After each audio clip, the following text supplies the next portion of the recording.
So, mi nombre es Ameyrani Galarza. So, I've been here since I was 3 years old. So, that's 30 years exactly to the date. My mom and my dad came here and brought me when I was a baby.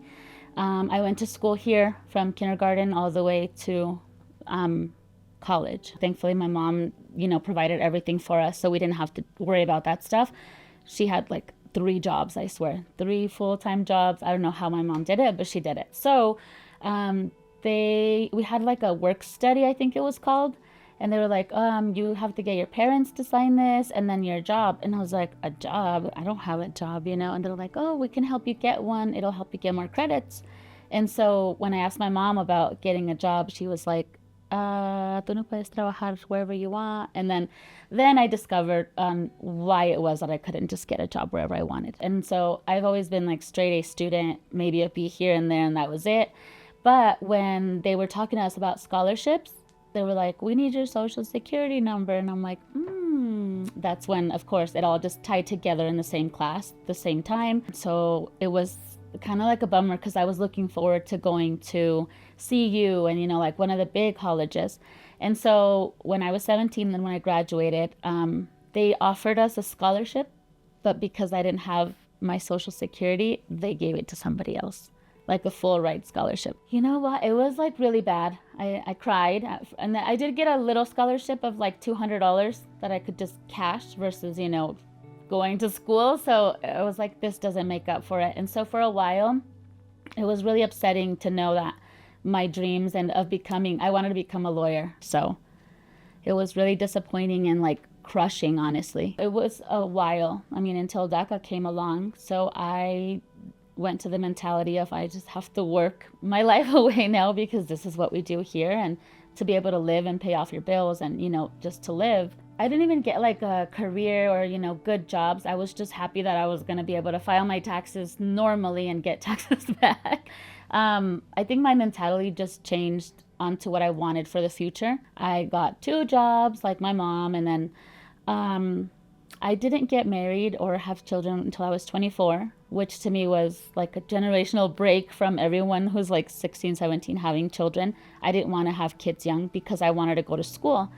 When I decided that I wasn't going to be able to go to school, then I started a family. This morning, Secretary Napolitano announced new actions my administration will take to mend our nation's immigration policy, to make it more fair, more efficient, and more just, specifically for certain young people, sometimes called dreamers. Now, these are young people who study in our schools, they play in our neighborhoods, they're friends with our kids, they pledge allegiance to our flag. I didn't apply for DACA either right away because I was scared. Like I think a lot of us were of, what if they deport us? They know where we live. So I was skeptical about applying. I didn't have information about it. I waited for a couple friends to have it, and then I decided to apply for it. I was able to get my license, like little things that mean so much to other, little things to other people don't mean a lot, but to us it was, I can drive, get good insurance, and healthcare and all that stuff was important. So I started at little jobs that allowed us to work, and from there I started getting like manager positions, and I'm like, okay, I want to do something different with my life.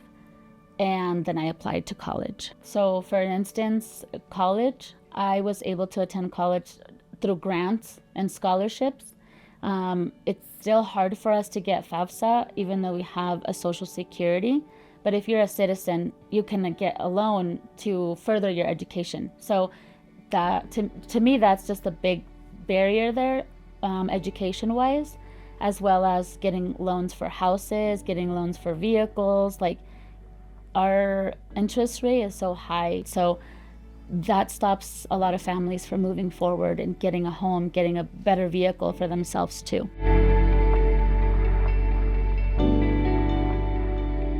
I found Juntos on Facebook. I think they were having like an event where you could apply for a scholarship for DACA, and I'm like, mine's about to become up for renewal. There was a lot of requirements listed, and I'm like, it's not gonna hurt to just get more information. So I decided to send them a message, and I got a reply back right away, and they're like, yeah, like, are you interested? And It was so friendly, like the message was inviting to go. There was so much information there and it was all colorful. So thankfully, because I found Juntos, they've offered a lot of opportunities to me and my kids. I've actually won like tickets and I've been able to take my son, who's 9, to the Broncos game, the Nuggets game. We've been to so many places that I honestly don't know if I would be able to take them without Juntos being a part of my life at the moment. Being informed, honestly, is just so powerful. Without information, you can't say or do, and Juntos does provide that, is the education, the information to help us